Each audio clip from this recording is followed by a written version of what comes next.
आपल्यासोबत माजी मंत्री हर्षवर्धन पाटील आहेत. भाऊ, इंदापूर तालुक्याचा दौरा करताय. काय लोकांच्या भावना आहेत? नाही, आम्ही कायमच लोकांच्या मध्ये असतो. कारण गेली 10 वर्ष झालं. जरी मी कुठल्या संविधानिक पदावर जरी नसलो, तरी असं रोजच आमचे तळागाळापर्यंत कार्यक्रम चालू असतात. आणि आता आज जवळ-जवळ 25 कोटीची विकास कामांची उद्घाटन आम्ही करतोय. कारण ती मागच्या 6 महिन्यापूर्वी कामं मंजूर करून आम्ही आणली होती. आणि आज ह्या ग्रामीण भागामध्ये ही रस्त्याची कामं वगैरे अतिशय चांगल्या दर्जाची व्हावीत आणि ह्यातून जवळपास एक 15 ते 20 गावांचं दळणवळण वाड्या वस्त्यावरचं सुद्धा एक चांगल्या पद्धतीने होईल आणि त्या कामाचा शुभारंभ करत आम्ही आज सकाळपासून फिरतोय. तुम्ही एकीकडे शुभारंभ करण्यासाठी फिरताय, मात्र दुसरीकडं कार्यकर्त्यांनी कंबर कसली विधानसभेसाठी. कार्यकर्ते असं म्हणतात की हर्षवर्धन पाटलांनी अपक्ष लढावं. हर्षवर्धन पाटलांचा निर्णय काय असणार आहे? नाही, ठीक आहे. आता निवडणुकीचं फेवर सुरू झालेलं आहे. साहजिकच आहेत. आमच्याकडे कार्यकर्त्याची संख्या फार मोठी आहे. युवकांची संख्या आमच्याकडे फार मोठी आहे. महिलांची संख्या फार मोठी आहे. युवतींची संख्या फार मोठी आहे आणि त्यामुळं आता साहजिकच आहे. आता निवडणुकीचं वातावरण सुरू झाल्यामुळं लोकशाहीमध्ये प्रत्येकाला आपापलं मत व्यक्त करण्याचा अधिकार आहे. ते त्यांनी त्यांचं मत व्यक्त केलं. तर त्यांना वाटतं आता लोकशाहीमध्ये प्रत्येकजण आपापली भावना व्यक्त करतो. पण एक गोष्ट मला ह्या माध्यमातून आपल्याला म्हणजे स्पष्ट करायची, की अजूनही महायुतीच्या जागा वाटपाच्या संदर्भातली कुठलाही अंतिम निर्णय झालेला नाही. आमची कोर कमिटीची मीटिंग झाली. त्याच्यामध्ये महायुती होणार यावर शिक्कामोर्तब झालेलं आहे. पण आता ते झाल्यानंतर मग ह्या जागा, कोणत्या जागा कुणाला जाणार, काय जाणार ह्याच्याबद्दल अजून आमचे वरिष्ठ नेते जे आहेत, ते बसून चर्चा करतील. केंद्रीय नेतृत्व ह्या बाबतीमध्ये चर्चा करेल.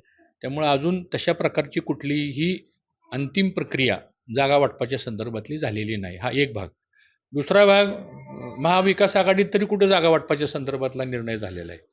तोही निर्णय झालेला नाही. आता ठीक आहे, लोकशाहीमध्ये जो तो आपापल्या पद्धतीने आपल्या भावना व्यक्त करत असतो. माझ्याही कानावरती गोष्ट आली, की काल परवा काहीतरी आमच्याच गावामधली काही तरुण मुलं एकत्र आली आणि त्यांनी काय भावना व्यक्त केल्या असतील, तर ठीक आहे, ते त्यांच्या भावना आहेत. शेवटी लोकशाहीमध्ये प्रत्येकाला आपलं मत व्यक्त करण्याचा तो अधिकार आहे.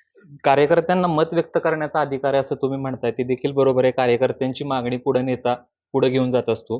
2019 साली तुम्हाला तिकीट नव्हतं मिळालं म्हणून तुम्ही भाजपमध्ये प्रवेश केला. आता पण महायुतीमध्ये जर तसं बघायला गेलं, तुम्ही जसं म्हणता आहात की अजून महायुतीचं जागा वाटप झालेलं नाही, परंतु ही जागा राष्ट्रवादीची आहे. राष्ट्रवादी जागा सोडणार का? कारण लोकसभेआधी देखील हा मुद्दा महत्त्वाचा चर्चेला आला होता. लोकसभेच्या निवडणुकीच्या वेळेस मी, आमचे नेते देवेंद्र फडणवीस साहेब आणि राष्ट्रवादीचे अजित पवार गटाचे अध्यक्ष अजितदादा पवार यांच्यामध्ये विस्तारानं चर्चा झाली आणि त्यावेळेस असं ठरलं, की देवेंद्र फडणवीस साहेब जो निर्णय घेतील तो सगळ्यांनी मान्य करायचा. त्यामुळं अजून निर्णयापर्यंत ती प्रक्रिया झालेली नाही. तर मला असं वाटतं, की ती जी चर्चा आमची लोकसभेच्या निवडणुकीपूर्वी जी झाली होती, त्याच्याबद्दलची स्पष्टता ही जागा वाटपाच्या वेळेस होईल. कार्यकर्त्यांना काय सांगू इच्छिता? नाही, नाही. कार्यकर्ते तर काय आता सगळे म्हणजे साहजिकच आहे, की 10 वर्ष कार्यकर्त्यांच्यावरती खूप मोठ्या प्रमाणामध्ये अन्याय झालेला आहे. सगळी विकास कामं बऱ्याच ठिकाणी त्रास झालेला आहे आणि साहजिकच आहे, गाव लेव्हलला काम करणारा एक मोठा वर्ग आहे आमचा. आणि एक गोष्ट मला आपल्याला सांगायची आहे, इंदापूर तालुका हा 1952 सालापासून ह्या तालुक्याची एक राजकीय जडणघडण ही जी एक वैचारिक बैठक आपण बसवलेली आहे. हा इतरांच्या तालुक्यासारखा हा तालुका नाही आहे आणि एक राजकीय वजन असलेला हा तालुका आहे महाराष्ट्रामध्ये. मी इतर कोणाला वजन आहे असं म्हणत नाही. पण ह्या तालुक्याची परंपरा वेगळी आहे. कारण कैलासवासी शंकरराव बाजीराव पाटील हे 35 वर्ष आमदार होते, मंत्री होते, घोलपसाहेब होते. 20 वर्ष माझ्यासारखा छोटा कार्यकर्ता, आमदार, मंत्री म्हणून ह्या जनतेनं निवडून दिलेला आहे. त्यामुळं वैचारिक प्रगल्भता असलेला हा इंदापूर तालुका आहे.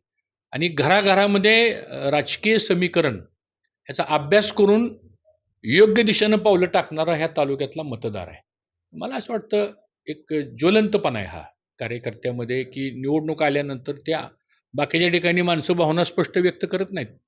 इथं भावना स्पष्ट व्यक्त करतात. त्याचं कारण असं आहे, की लोकशाही आहे आणि मुक्त लोकशाही. कुणावर दबाव नाही. दबाव टिकत पण नाही. मग मला असं वाटतं, की या सगळ्या बाबतीमध्ये ती कार्यकर्त्यांची भूमिका आहे. एक शेवटचे 2 प्रश्न विचारतो मी. कार्यकर्त्यांना हर्षवर्धन पाटलांनी अपक्ष लढावं असं का वाटतं? त्याचं काय तुम्ही एनालिसिस केलंय? नाही, अजून काही मी त्याचं ॲनालिसिस केलेलं नाही. त्याचं कारण असं आहे, आता त्यांच्या काय भावना आहेत. जर कुणी मला भेटलं किंवा जर कुणी मला ह्या दौऱ्यामध्ये कुणी जर या संदर्भात काही मला विचारणा केली, तर मी त्याच्या गोष्टी समजून घेईल. अजूनपर्यंत माझ्यापर्यंत कुणी आलेलं नाही. ज्यावेळेस येतील त्यावेळेस मी समजून घेईल आणि मग त्यानंतर माझी प्रतिक्रिया देईल. एक शेवटचा प्रश्न, इंदापूरमधल्या चर्चा सांगतोय की हर्षवर्धन पाटील तुतारी हातात घेणार किंवा हर्षवर्धन पाटील अपक्ष लढणार. आता देखील तुम्ही ज्या ठिकाणी भाषण केलं त्याच्या आधीची वक्ते म्हणाली तुतारी हातात घ्या. नेमकं हर्षवर्धन पाटलांच्या मनात सध्या काय? नाही, नाही. माझ्या मनाचा प्रश्न नाही, जनतेच्या मनाचा प्रश्न आहे. शेवटी माझं एकटं मन काही निवडणूक जिंकून देत नसतं. माझं एकटं मन म्हणजे माझं वैयक्तिक एक मत आहे. तिथं लाखोचे मतदार आहेत या तालुक्यामध्ये. मला असं वाटतं की आज ती वेळ नाही बोलायची, कारण ह्या सगळ्या अजून वाटाघाटी होणार आहेत. अजून पुढं महायुतीच्या संदर्भातला विषय होणार आहे. त्यामुळे ह्या सगळ्या गोष्टी झाल्यानंतर आमचे जे वरिष्ठ नेते आहेत, शेवटी आम्ही पण कोणत्या तरी नेतृत्वावर विश्वास ठेवलेला आहे. त्यामुळे त्या नेत्यांनी जे आम्हाला आश्वासित केलेलं आहे आणि जे आम्हाला शब्द दिलेले आहेत, अगोदर त्यांच्याकडून काय भूमिका येते, आज निर्णय झाला नाही तर त्यावर आम्ही आज भाष्य काय करणार. तर मला वाटतं ते झाल्यानंतर मग त्या संदर्भात बघू. खूप खूप धन्यवाद. तर होते हर्षवर्धन पाटील ज्यांनी सांगितलं अद्यापपर्यंत महायुतीचं जागा वाटप झालेलं नाही. ज्यावेळेस वरिष्ठ पातळीवर निर्णय येईल त्यानंतर आपण निर्णय घेऊ असं हर्षवर्धन पाटील म्हणतात. कॅमेरा पर्सन धीरजसह जयदीप भगत, एबीपी माझा, इंदापूर. एबीपी माझा, उघडा डोळे बघा नीट.